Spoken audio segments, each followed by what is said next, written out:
हाँ जी, तो दोस्तों स्वागत रहेगा आपका ब्रोज एंड बैंटर की नई वीडियो में। और आज की इस वीडियो में दोस्तों हम लोग बात करने वाले हैं फरहान टोरेस को बार्सिलोना सेट कर रही है एज अ मेन स्ट्राइकर आने वाले सीजन्स के लिए। साथ में यहाँ पे टर स्टेगन से रिलेटेड कुछ मेजर अपडेट आ रही है, वो मैं साथ में डिस्कस करूंगा। हम लोग बात करेंगे यहाँ पे एक मार्केट में, जनवरी ट्रांसफर मार्केट में एक LB प्लस RB वाली प्रोफाइल वाला प्लेयर अवेलेबल हो सकता है बार्सिलोना के लिए। उसके ऊपर हम लोग थोड़ा सा डिस्कशन करेंगे एंड उसके सिवाय भी काफ़ी सारी छोटी मोटी न्यूज़ है, उनको हम लोग कवर करते हैं। तो स्टार्ट कर लेते हैं सबसे पहले टर स्टेगन की न्यूज़ के साथ ही।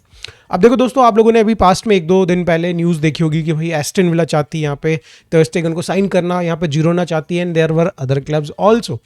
बट यहाँ पे एस्टन विला की तरफ से कोई भी न्यूज़ नहीं आ रही है। इनफैक्ट अभी यहाँ पे भाई रूमर जो था इसको किल कर दिया गया है एंड एवरीबडी न्यू कि भाई यहाँ पे यार एस्टन विला को ज़रूरत क्या है। उनके पास टीबो है भाई, उनके पास टीबो सेम कैलिबर का उनके पास गोलकीपर है, इवन बेटर गोलकीपर है अगर आप देखें तो, जिसके पास भाई एक्सपीरियंस भी है प्रीमियर लीग का। वो क्यों साइन करेंगे टर स्टेगन को? मे बी यहाँ पे सेकेंड चॉइस गोलकीपर बनाना चाहते होंगे, बट देन यहाँ पे क्लियरली यहाँ पे जो रिसेंट रिपोर्ट्स आ रही हैं वो ये कह रही हैं कि यहाँ पे एस्टन विला कभी भी रेस में थी ही नहीं। बट जो एक टीम यहाँ पे रेस में है और भाई लीड कर रही है वो है जिरोना।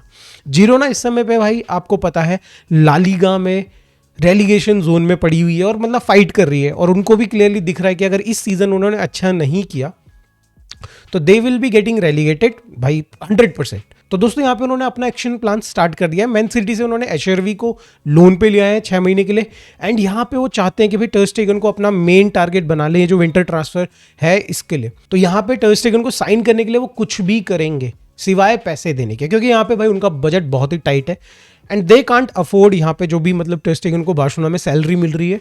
तो मे बी यहाँ पे अगर इन केस टर स्टेगन इंटरेस्टेड है, जिसको मैं अभी आगे कवर करूंगा, अगर इन केस बार्सिलोना चाहती है कि यहाँ पे टर स्टेगन जाए 6 महीने के लिए और थोड़ा सा उनके ऊपर सैलरी का लोड कम हो, तो कुछ पार्ट में सैलरी हमें देनी पड़ेगी टर स्टेगन की।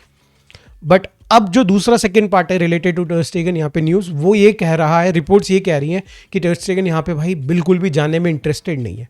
वो जानते हैं, वो समझते हैं, उनको लगता है, ही थिंक्स कि बार्सिलोना यहाँ पे उनको कोपा डेल रे एंड स्पेनिश सुपर कप जो है आपका भी दुबई में होने वाला है, सऊदी में होने वाला है, वहाँ पे उनको as a main goalkeeper, as a first choice goalkeeper उनको खिलाएगी। ऐसी उन्होंने उम्मीदें लगा रखी भाई, ऐसी उन्होंने उम्मीदें लगा रखी।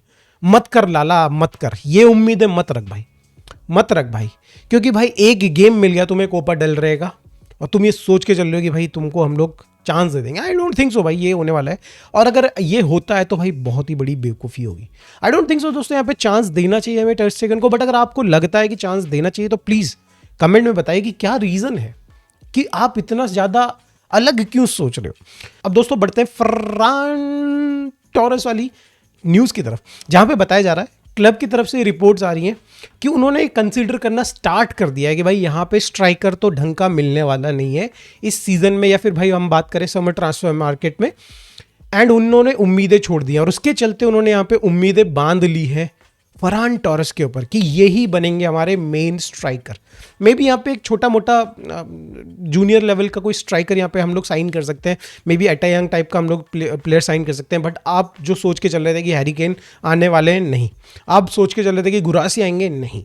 मे बी हालैंड, तो वो तो बिल्कुल भी नहीं, ठीक है। यूलियन एल्वारेज, अरे भाई भाई रहने दो। मेरी आंखों में देखो दोस्तों, Farhan is your next main striker, जो कि अगले सीजन में आपको day in day out, match in match out खेलते हुए देखने को मिलेंगे। देखो सुन इधर सुन, मारा जाएगा साले, तू मारा जाएगा। क्या रहा है भाई, ये बार्सिलोना को सीरियस क्लब बनने देंगे कि नहीं बनने देंगे? अगर ये रिपोर्ट सही है, जो कि भाई मुझे भी लगता है कि हो सकता है, there is a good chance कि भाई हम लोग नहीं साइन करने वाले किसी को भी। अरे गिरे किसी प्लेयर को साइन करने से बेटर है कि भाई पैसे बचा लो, जिस तरीके से निको विलियम्स में पैसे बचाए, मे भी यहाँ पे भी बच जाए, क्या पता कुछ आगे है फ्यूचर में हेल्प हो जाए, राइट। बट यस, डेको बहुत गलत कर रहा है। तू होगा अपने जमाने में तो भाई कोई बढ़िया फुटबॉलर, लेजेंड होगा तू अपने जमाने में। इस समय पे भाई फैंस इतना गुस्सा है ना कि मार मार के गेंदबाज बना देंगे तेरे को।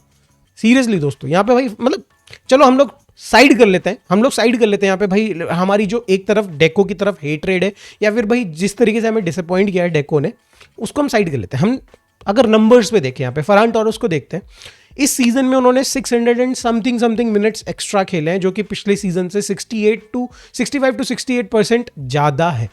यानी कि उसको क्लियरली हम लोग क्या कर रहे हैं कि उसको हम लोग मेन स्ट्राइकर बना चुके हैं। दोस्तों जिन लोगों को अभी भी डाउट लग रहा है कि भाई फरान टोरेस हमारे लिए स्ट्राइकर, मेन स्ट्राइकर नहीं है, भाई वो हमारा बन चुका है मेन स्ट्राइकर। लेवेंडोस्की को धीरे धीरे फेज आउट कर रहे हैं। पिछले season most of the games Lewandowski start करता था, सब करके आता था फरान टोरेस। इस सीजन में कहानी उल्टी है, और उल्टी इन द सेंस भाई आप क्लियरली देख रहे हो कि Ferran Torres most of the games 90 minutes खेलता है या फिर 80 समथिंग मिनट्स खेलता है, और कभी कभी लेवेंडोस्की आ जाता है, कभी कभी लेवेंडोस्की को चांसेस मिल जाते हैं खेलने के लिए। बट द थिंग इज कि इस सीजन में उसको ज़्यादा चांसेस मिल रहे हैं। 60 to 70% गेम्स यहाँ पे भाई फरान टोरेस स्टार्ट कर रहा है, लेवेंडोस्की 30% गेम्स में स्टार्ट कर रहा है। तो यहाँ पे क्लियरली दोस्तों ये शिफ्ट तो आपको देखने को मिल रहा है। बट लेट्स होप कि भाई ये शिफ्ट हम बस इसी सीजन के लिए कर रहे हो, और अगले सीजन में हमने भाई कुछ बेटर स्ट्राइकर्स प्लान करे हो। जैसे कि अगर आपको याद हो तो मैंने जिक्र ही कहते हैं यहाँ पे भाई कि वास्को डिगामा ब्राजीलियन क्लब, वहाँ पे 19 ईयर ओल्ड रयान करके एक स्ट्राइकर तो नहीं बोलेंगे, सेंटर फॉरवर्ड बोलेंगे, विंगर बोलेंगे, जिसको अगर आप साइन करते हैं तो उसको आप डेवलप कर सकते हैं एक स्ट्राइकर वाली प्रोफाइल में। आप उसके जाके हाईलाइट्स को चेक कीजिए।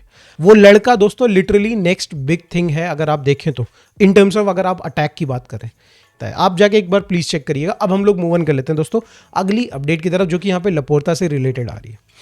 अभी रिसेंटली दोस्तों अवार्ड्स बट रहे हैं दुबई, सऊदी में कहीं तो अवार्ड्स बट रहे हैं, मतलब कोई खास है नहीं उसका देखने का। उसको लामिन यमाल को मिला, बार्शोना को भी मिला, यहाँ पे हांसी फ्लिक को भी मिला, बट उससे कोई खास फर्क नहीं पड़ता। एक अच्छी चीज़ मुझे लगी कि चलो किसी ने रफीनिया को रिकग्नाइज़ कर लिया तो उसको वहाँ पे La Liga player of the year मिल गया, बट उससे भी कोई मेरे को ज़्यादा लगाव है नहीं, बिकॉज रफीनिया ने भी कोई खास रिएक्शन उसमें दिया नहीं। तो दोस्तों अवार्ड्स को साइड करते हैं। वहाँ पे एक क्वेश्चन पूछा गया लपोर्ता से कि किस दिन बार्सिलोना एक बड़ी साइनिंग कर सकती है, कब से बार्सिलोना बड़ी साइनिंग्स स्टार्ट कर सकती है करना।